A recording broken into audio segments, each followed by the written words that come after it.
வாக்கு சித்தர் doctor எல்ஏகே Vasanthan sir அவரோட ஆபீஸ்ல இன்னைக்கு வந்துட்டு அட்வான்ஸ் என்கேவி சிஸ்டம் கிளாஸஸ்ல நம்ம இருக்கோம். சோ இன்னைக்கு நம்ம 40வது பேட்ச்ல நம்ம இருக்கோம். இன்னைக்கு அட்வான்ஸ் என்கேவி சிஸ்டம் கிளாஸ்ல நம்ம ஒரு சின்ன லைவ் விஷயம் பார்ப்போம்.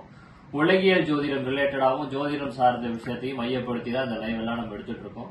சோ அப்படி இன்னைக்கு நம்ம என்ன விஷயம் பார்க்க போறோம் அப்படின்னா, நம்ம முதல்ல இருந்தே சொல்லிக்கிட்டு இருக்கிற விஷயம் என்னன்னா, இப்போ இல்ல போன அக்டோபர் நவம்பர் இருந்து நம்ம சொல்லிட்டு இருக்கிற விஷயம் என்னன்னா, தமிழ்நாடை பொறுத்த வரைக்கும் 3 முக்கியமான மாவட்டங்கள் இது சார்ந்த விஷயங்கள் அடிக்கடி நியூஸ் ஓடிக்கிட்டே இருக்கும்.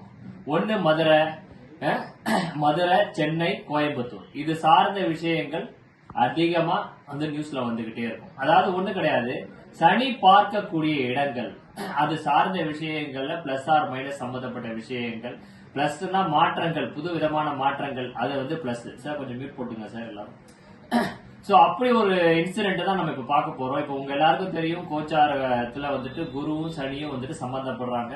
குரு வந்துட்டு 9ஆம் பார்வையா சனியை பார்த்துக்கிட்டு இருக்காரு. சனி இருக்கக்கூடிய ராசி மண்டலம்ன்றது மீன ராசி.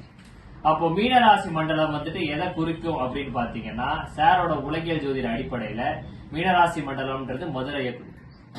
அப்படி மதுரையை குறிக்கும் போது மதுரையில ஒரு சுவாரஸ்யமான சம்பவம் நடந்திருக்கு. என்ன சம்பவம் அப்படின்னு பாத்தீங்கன்னா, குரு உங்க எல்லாருக்குமே தெரியும், குருனாலே பொன்னவன், தங்கத்துக்கு உண்டானவன். குரு தான் பொருளாதார கிரகம். அந்த காலத்திலே கண்டுபிடிச்சு வச்சுட்டாங்க, எப்பேற்பட்ட விஷயமா இருந்தாலும் தங்கம் தான் பொருளாதாரத்தை நிர்ணயிக்கும் அப்படின்ட்டு. சோ இப்ப வந்துட்டு இந்த குரு வந்து 9ஆம் பார்வையா சனி வந்து பாக்குறாரு. சனி இருக்கக்கூடிய ராசி மண்டலம்ன்றது மீனம், மீனத்தை குறிக்கக்கூடிய இடம்ன்றது மதுரை. சோ இதுல வந்து என்ன ஆகுது அப்படின்னு பாத்தீங்கன்னா, தங்கம்னு ஒருத்தர், தங்கம்ன்ற ஒரு மதுரையில இருக்கக்கூடிய விவசாயி வந்து என்ன பண்றாருன்னா, 25 பவுன் 25 சவரன் தங்க நகைய தன்னோட தலையணையத்துல வச்சிடறாரு.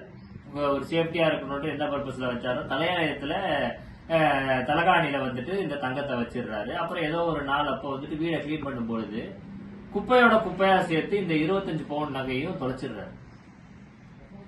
ரைட்டா? இப்போ இந்த பொருளை வந்துட்டு யார் எடுத்து கொடுத்தாருன்னா, மீனாட்சின்றவங்க தான் ஒரு தூய்மை பணியாளர். நம்மளுக்கு என்கேவி சிஸ்டம் படிச்ச ஆட்களுக்கு தெரியும் ஒவ்வொரு கிரகத்துக்கும் என்ன பேர் எடுக்கணும், என்ன பேர் சம்பந்தப்பட்டு வரும்னு. அப்போ குரு வந்துட்டு 9ஆம் பார்வையா சனி வந்துட்டு இருக்கக்கூடிய இடத்த பார்க்கும்போது மீனாட்சி மூலியமா அவருக்கு அந்த காரியம் வந்து நிகழ்ந்திருக்கு. 25 பவுன் சவரன் நகைனா இன்னைக்கு காசுக்கு எவ்வளவு ரூபாய்? கரெக்டா? அப்போ கிரகம் அதோட வேலையை செய்தா கரெக்டா? ஒரு தூய்மை பணியாளரா இருந்து அவங்களோட கடமையை அவங்க கரெக்டா வந்து இது பண்ணிருக்காங்க. அந்த பேர் கரெக்டா வந்து பாருங்க, கரெக்டா மீனாட்சி. ஒரு சில குறிப்பிட்ட பெயர்கள் தான் சனிக்கு உண்டான பெயர்கள் நம்ம சொல்லுவோம், இந்த பெயர்கள்லாம் சம்பந்தப்பட்டு வரும் அப்படின்னு. அப்படி இருக்கும்போது கரெக்டா குரு சனி சம்பந்தப்படும் பொழுது தங்கம்ன்றது என்ன, குரு தானே. அந்த தங்கத்தை இந்த மீனாட்சி தூய்மை பணியாளர் அவங்களுக்கே எடுத்துட்டு போய் ஒப்படைச்சிருக்காங்க. அது வந்து மிகப்பெரிய அளவுல பேசப்பட்டது. 2வது முக்கியமான விஷயம், டிசம்பர் 3ல இருந்து இன்னைய தேதி வரைக்கும் பாத்தீங்கன்னா தொடர்ந்து விமான போக்குவரத்துகள், விமான விபத்துகள் சார்ந்த விஷயங்கள் அதிகமா ஓடிட்டு இருக்கு.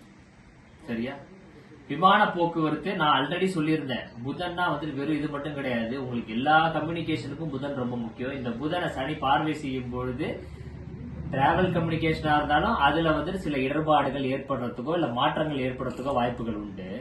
இப்போ இந்த டிசம்பர் 3ல பாத்தீங்கன்னா 150 இண்டிகோ பிளைட் கேன்சல், டிசம்பர் 4ல 550 இண்டிகோ பிளைட் கேன்சல், டிசம்பர் 5ல 1000 இண்டிகோ பிளைட் கேன்சல். எல்லாம் வந்துட்டு ஏர்போர்ட்ல வந்துட்டு கூட்டம் கூடி நிக்கிறாங்க. அந்த இண்டிகோ ஓனரே வந்துட்டு மன்னிப்பு கேட்கிறாரு. வானூர்தினாலே உங்களுக்கு அங்க வந்து சனி பகவான் உள்ள வந்துருவாரு. புரியுதா உங்களுக்கு? வானூர்திக்கு மையமாவே சனி பகவான் வந்துருவாரு. இப்ப இந்த காம்பினேஷன் ஏன் இந்த டைம்ல நடக்குது? இதெல்லாம் வந்துட்டு ரொம்ப சூட்சமமா வந்துட்டு டாக்டர் எல்ஏகே வசந்தன் சார் கண்டுபிடிச்சு சொல்லியிருக்காரு. என்னன்னா, இந்த மாதிரி சூரியன் செவ்வாய் சனி இடர்பாடுகள் நெருக்கங்கள் வரும்பொழுது விமான விபத்துகள், இயற்கை சீற்றங்கள், பேரிடர்கள், இப்ப நம்ம பேசிக்கிட்டே இருக்கும்போது கூட ஆம்புலன்ஸ் போது பாருங்க, அதெல்லாம் நடக்கக்கூடிய விஷயங்களுக்கெல்லாம் இந்த கிரகம் தான் மூல காரணமா. ஏன் இது எப்போ மத்த டைம்ல நடக்கலாம்ல? நீங்க எப்பெல்லாம் இந்த சூரியன் செவ்வாய் சனி விஷயங்கள் வரும்பொழுது அப்பெல்லாம் இந்த மாதிரி விமானம் சார்ந்த விபத்துகள், விமானம் சார்ந்த குளறுபடிகள், விமான போக்குவரத்து பாதிப்பு இதெல்லாம் ஓடும். சோ இதெல்லாம் வந்துட்டு முக்கியத்துவம் பெறுது. 2வது, இப்போ நடக்கக்கூடிய காலகட்டம் உங்க எல்லாருக்கும் தெரியும், சூரியன் செவ்வாய் சேர்ந்திருக்கு. அடுத்தது வந்துட்டு சூரியனை வந்துட்டு கோச்சார சனி பார்க்க போடுது. சோ இப்போ வரக்கூடிய மாற்றங்கள் என்னன்னா, கட்சிக்குள்ள இருந்து நிறைய பேரு எல்லாம் ஜம்பிங்ல இருப்பாங்க. அதாவது ஜம்பிங்ல இருப்பாங்கன்னா, ஜம்பிங் தியரி மாதிரி ஒரு கட்சியில இருந்து இன்னொரு கட்சிக்கு போறதுக்குலாம் நிறைய வாய்ப்புகள் உண்டு. இந்த டைம் பீரியட்ல நிறைய முக்கியமான சில தலைவர்கள் வந்து கட்சி விட்டு கட்சி மாறக்கூடிய நேரம், சில கட்சிகளுக்குள்ள பிரச்சனை வரத்துக்கெல்லாம் நிறைய வாய்ப்புகள் உண்டு.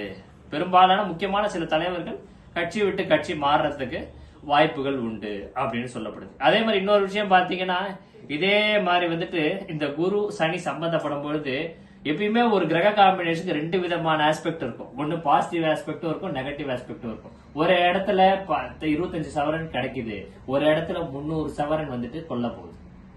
அது கொல்ல போன இடம் வந்துட்டு பாத்தீங்கன்னா தஞ்சாவூர் பக்கத்துல. தஞ்சாவூர் பக்கத்துல ஒரு முக்கியமான அரசியல்வாதி வீட்டுல இருந்து ஒரு 300 சவரன் நகையை வந்துட்டு கொள்ளையடிச்சிடறாங்க. சோ அதுவும் நம்ம தெரிஞ்சு வச்சுக்கணும். ஒரு கிரகம் இருக்காருன்னா குரு வந்துட்டு வெறும் நல்லது மட்டுமே பண்ணுவாரு அப்படி கிடையாது.